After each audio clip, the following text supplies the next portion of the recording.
How to log out of Twitter app. Hello everybody, welcome back to the channel. Today I'll guide you on how you can log out of Twitter app.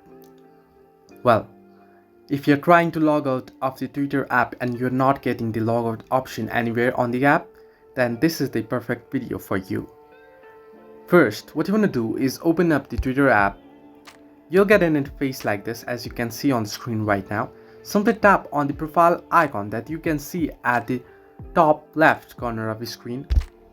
And here what you want to do is head into settings and support, and under settings and support tap on settings and privacy you can see at the bottom of the screen, and head into your account option that you can see at the top of the screen. Simply tap on your account and tap again on account information, the first option on the screen, and there you can see the option logout at the bottom.